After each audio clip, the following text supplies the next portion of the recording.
j'aimerais parler sur un thème très puissant qui dit « It will happen for sure ». Ça va arriver certainement. Nous allons lire la parole de Dieu.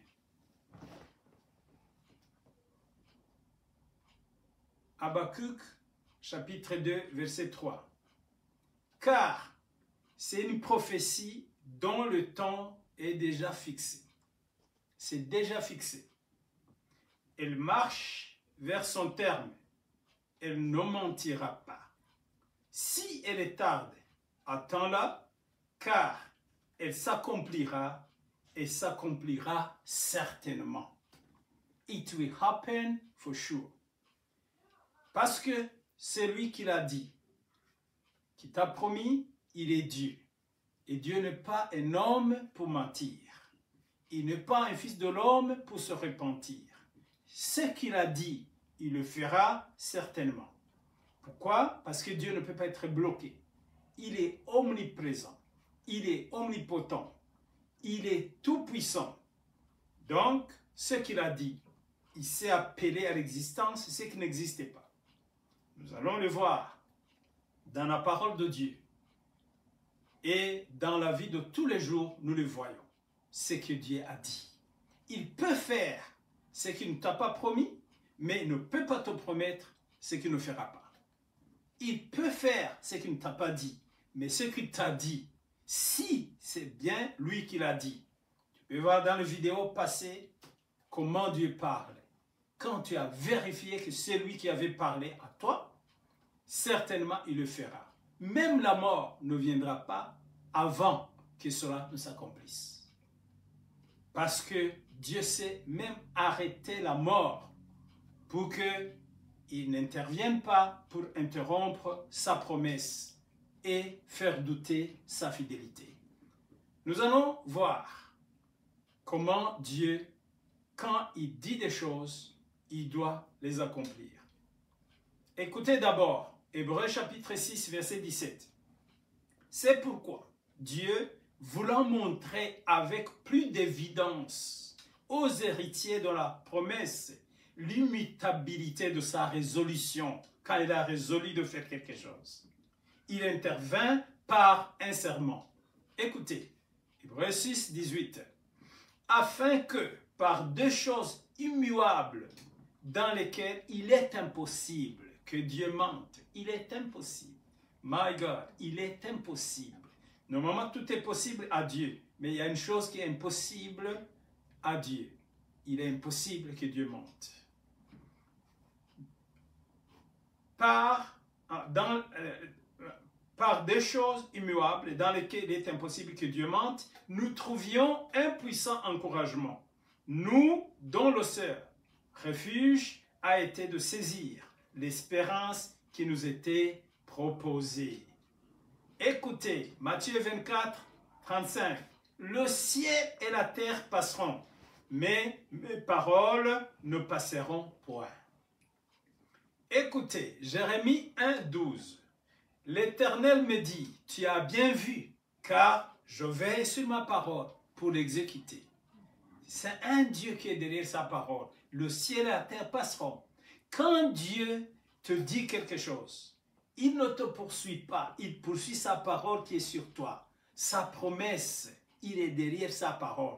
Quand tu as la chance et la grâce d'avoir sa promesse, sa parole avec toi, et que tu la saisis réellement, tu ne lâches pas. Dieu sera avec sa parole, et en étant avec sa parole, que tu saisis sans lâcher, là, il sera avec toi. Tu sentiras la présence de Dieu, mais c'est la présence sur sa parole. Parce qu'il honore sa parole, il a élevé au-dessus de lui-même. Alléluia. It will happen for sure. Ça s'accomplira certainement. Attends-la. Il le fera. Écoutez, la Bible dit, c'est David qui disait à Dieu, il a dit, ta renommée s'est accrue par l'accomplissement de tes promesses. Ça, c'est ta spécialité. Tu es un Dieu accomplisseur des promesses. Tu es un Dieu qui exauce les prières. Tu es un Dieu qui est derrière sa parole pour l'accomplir, pour son honneur, pour ton honneur, Dieu. Écoutez, alors, nous allons voir des exemples dans la Bible. Dieu, en Genèse chapitre 3, verset 15, il avait promis à Adam, il a dit, je mettrai l'inimitié entre toi et la femme, entre ta postérité et sa postérité. Il disait à Satan, c'est-à-dire au serpent qui avait l'image de Satan. Et Satan était entré dans le serpent. Tout le monde le sait. Et puis Dieu dit au serpent, je mettrai l'inimitié entre toi et la femme, et entre ta postérité et sa postérité. Celui-ci t'écrasera la tête et tu lui blesseras le talon. Ça a été comme ça. Dieu l'a dit et ça a été comme ça. Même aujourd'hui, il y a l'inimitié entre Satan et les humains. Donc, c'était ça. Ce n'était pas le serpent, juste l'animal, même si lui aussi, il est dangereux, mais c'est le serpent, c'est-à-dire l'image du diable. Écoutez, Genèse 15, 13. Et l'Éternel dit à Abraham, sache que tes descendants seront étrangers dans un pays qui ne sera point à eux. Ils y seront asservis et on les opprimera pendant 400 ans. Et ça a été le cas. Mais je jugerai la nation à laquelle ils seront asservis et ils sortiront ensuite avec de grandes richesses. C'était le pays d'Égypte. Ils sont partis, ils ont passé exactement 430 ans. Et puis après, ils sont sortis avec Moïse. Tout le monde connaît cette histoire. Dieu l'avait dit bien longtemps avant. Écoutez, à Genèse chapitre 3, verset 16, Dieu promet à Abraham, il lui donne une autre promesse. La première promesse était la descente de sa postérité dans une nation étrangère qui va la servir. Mais deuxième promesse, écoutez la deuxième promesse à Abraham et qui a été accomplie aussi. Je rendrai ta postérité comme la poussière de la terre, en sorte que si quelqu'un peut compter la poussière de la terre, ta postérité aussi sera comptée. Mon ami, si Dieu te dit quelque chose, ne te demande pas il le fera comment. Car la pensée de Dieu, aussi que la terre, le ciel est élevé sur la terre, aussi la pensée de Dieu est élevée sur nos pensées. Car les voies de Dieu ne sont pas nos voies. Il sait comment accomplir. Il sait comment accomplir. Nous allons le voir dans la Bible. Et il a accompli.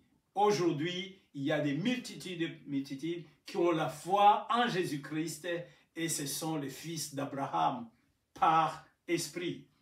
Écoutez, ta postérité sera comme la poussière de la terre. Tu t'étendras à l'Occident. Aujourd'hui, la foi, il est à l'Occident. À l'Orient, il est à l'Orient. Au septentrion et au midi. Toutes les familles de la terre seront bénies en toi, en ta postérité. Sa postérité, c'était Jésus. Donc, et c'est comme ça, toutes les familles, les gens, ils sont bénis par Jésus. Ils sont guéris par Jésus. Ils sont sauvés par Jésus. Et c'est en Jésus, par son sang. Les gens, ils ont la joie. Les familles sont reconstruites. Les gens sont bénis encore une fois. Et les gens reviennent à la vie, de la mort à la vie à cause de Jésus. Cette promesse a été accomplie. Toi aussi, tu es témoin de ça. Moi aussi, je suis témoin. C'est grâce à cette promesse que Dieu a accompli. Il a dit, par toi, par ta postérité, par Jésus-Christ, qui viendra de tes entrailles, je bénirai le monde entier. Et aujourd'hui, il t'a béni. Il m'a béni. Nous vivons la bénédiction et c'est l'accomplissement de cette promesse. Hallelujah! Glory be to Jesus. It will happen for sure. Dieu avait promis à Joseph, Genèse 37, 7, qu'il sera grand, que tout le monde va s'agenouiller devant lui, que tout le monde va le respecter. Il était le plus petit, presque le cadet de la famille. Il y avait son petit frère qui s'appelait Benjamin, mais lui était aussi parmi les petits-enfants de la famille. Il dit, tes grands frères, ton père et ta mère, ils vont te respecter. C'était quelque chose qui était incroyable à l'époque. Mais parce que Dieu l'a dit et il veille sur sa parole, il savait comment le faire. Tout le monde sait comment ça s'est passé. Et Joseph a eu un songe. Écoutez, Genèse 37, 7. Nous étions alliés des gerbes au milieu des champs. Et voici ma gerbe se leva et se tint debout. Et vos gerbes l'entourèrent et se prosternèrent devant elle. Ah! Et Genèse 50, 18. Écoutez l'accomplissement de la promesse. Ses frères vinrent eux-mêmes se prosterner devant lui et ils dirent, nous sommes tes serviteurs. Ça, c'était en Égypte quand il est devenu le vice-président en Égypte. Donc, le second après le roi égyptien de l'époque. Tout le monde sait comment ça s'est passé. Donc, c'est un Dieu qui ne ment pas. C'est qu'il dit. Écoutez, bien longtemps avant, par les prophètes, Dieu avait promis qu'il naîtra un fils. Et celui qui pardonnera les péchés du monde. Il naîtra un fils et ce fils sera né par une vierge. Ésaïe chapitre 9 verset 6. Car un enfant nous est né, un fils nous est donné et la domination reposera sur ses épaules. Bien longtemps avant, on l'appellera admirable, conseiller, Dieu puissant, Père éternel, prince de la paix. Et c'est Jésus. Et le temps est venu et il est né. Par les prophètes, Dieu les avait inspirés. Ils avaient prophétisé à propos de la naissance de Jésus, à propos de sa crucifixion, sa mort et sa résurrection. Écoutez, Acte 2, 23. Cet homme, livré selon le dessein, arrêté et selon la prescience de Dieu, vous l'avez crucifié, vous l'avez fait mourir par la main des impies. Mais écoutez la résurrection. Mais Dieu l'a ressuscité en le délivrant des liens de la mort, parce qu'il n'était pas possible qu'il fût retenu par elle. C'était prévu et annoncé qu'il mourra et qu'il sera enterré, mais qu'il passera 3 jours dans la tombe et qu'il ressuscitera. Et ça a été le cas exactement tel que ça avait été dit. Donc, c'est un Dieu qui est juste, loyal et qui est derrière sa parole. Dieu avait dit à Noé, quand tu regardais très bien, Genèse chapitre 7, verset 1, il a dit à Noé, prépare l'arche, car la pluie tombera et fera tuer les gens. Mais celui qui écoutera ta folie, parce que ça paraissait à la folie, la pluie n'avait jamais tombé, c'est lui qui acceptera et qui entrera dans l'arche, sa vie sera sauvée, lui et sa famille. Et ça a été le cas. Vous savez, les gens rigolaient, ils se moquaient de lui, mais ce que Dieu a dit, ou tu te moques, ou tu joues, tu le prends pour une blague, ça ne sera pas une blague pour autant. Parce que Dieu est le même hier, aujourd'hui et éternellement. Sa parole est immuable. Et Dieu, il a promis et il accomplira. Ce qu'il t'a promis et ce qu'il a promis au monde, il le fera. Terriblement sa parole. Contemple sa parole. Obéis à sa parole. Sa parole est admirable. L'immutabilité de sa parole. L'immuabilité aussi de sa parole. La stabilité de sa parole. L'immutabilité de sa résolution. Il ne change pas. Il est derrière sa parole et sa parole et Dieu, ils sont égaux. It will happen for sure. Même si ça tarde, attends-la car ça s'accomplira certainement. For sure. Certainement. Pourquoi? Parce que c'est Dieu qui l'a dit. Il ne sait pas mentir. Il ne peut pas vieillir. Il ne peut pas être bloqué. Il ne demande pas un visa. il ne peut pas manquer de billets, il ne peut pas dire la pluie a tombé, il ne peut pas dire la police a bloqué la route. Donc il est Dieu, il est omniprésent, il ne demande pas le passage, il est partout en même temps, il fait tout en même temps, et il n'est jamais fatigué, il ne vieillit pas, il dépasse même les anges, ils s'accroupissent devant lui tout le temps, parce qu'il découvre chaque fois une nouvelle facette, chaque fois, et les démons tremblent. Dieu, il est au-delà de notre pensée, il est Dieu.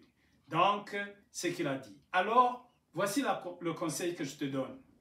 Pour que ça s'accomplisse le plus vite possible, demeure sur la montagne d'attente, la montagne de la sainteté. Ne descends pas, parce que quand Dieu viendra, il a dit, il va déposer, comme ça a été le cas d'Abraham, l'agneau qui allait sauver son fils devrait être déposé à la montagne de Moria. Donc, c'est là, à cette montagne. Cette montagne, ça symbolise la sainteté, la repentance et garder la sainteté. Si tu trébuches, reviens vite à la montagne. Si tu descends vers la vallée du péché, reviens vite à la montagne. Sinon, Dieu ne va pas te faire poursuivre la promesse. Il va la déposer à la montagne. C'est à toi de monter et de demeurer sur la montagne. Écoutez, Habakkuk chapitre 2, verset 1. J'étais à mon poste et je me tenais sur la tour. Je veillais, veille toi aussi, pour voir ce que l'Éternel me dirait et que je répliquerai après ma plainte. Je vais veiller. Donc il y a un endroit tout près de moi. Mets-toi debout. C'est ce que Dieu avait dit à Moïse. Moïse a dit, je vais voir ta gloire. C'est-à-dire, je vais voir l'exaucement de mes prières, je vais voir l'accomplissement de mes promesses, je vais voir ta main allongée vers moi, je vais voir ta bonté, Seigneur. Et Dieu a dit, il y a un endroit tout près de moi. Viens et tiens-toi debout là-bas. Veille, parce qu'il y a beaucoup de choses qui veulent te faire trébucher, te descendre. Si une fois tu descends, la faute n'est pas à Dieu. Il va déposer ton cadeau à la montagne. Mais si tu n'es plus à la montagne, tu as descendu et que tu n'es pas revenu, ce n'est pas la faute à Dieu. Donc, je veillerai sur la tour d'attente. C'est ce que Habakkuk a dit. Alors, toi aussi, reviens vite à la repentance et tiens-toi debout là-bas. Alléluia. La Bible dit, c'est lui qui est debout, qu'il veille et qui ne tombe pas. Et sinon, tu ne veux pas plaire au cœur de Dieu. C'est ce que la Bible dit. Donc, la Bible dit, veille, veille sur ton cœur, parce que les sources de vie jaillissent de là. Donc, veillez. Revenez à moi, vous tous qui êtes chargés et fatigués. Je vous donnerai du repos. Je ne vais pas vous faire poursuivre le repos là où vous êtes, mais venez au repos. C'est Jésus qui donne le repos. Il dit, si tu es fatigué, reviens. C'est la repentance, c'est la conversion. Dis pardon à Dieu, à tes péchés, et puis reviens et Jésus te fera du bien. Alléluia. Que le Seigneur continue à vous bénir. Amen.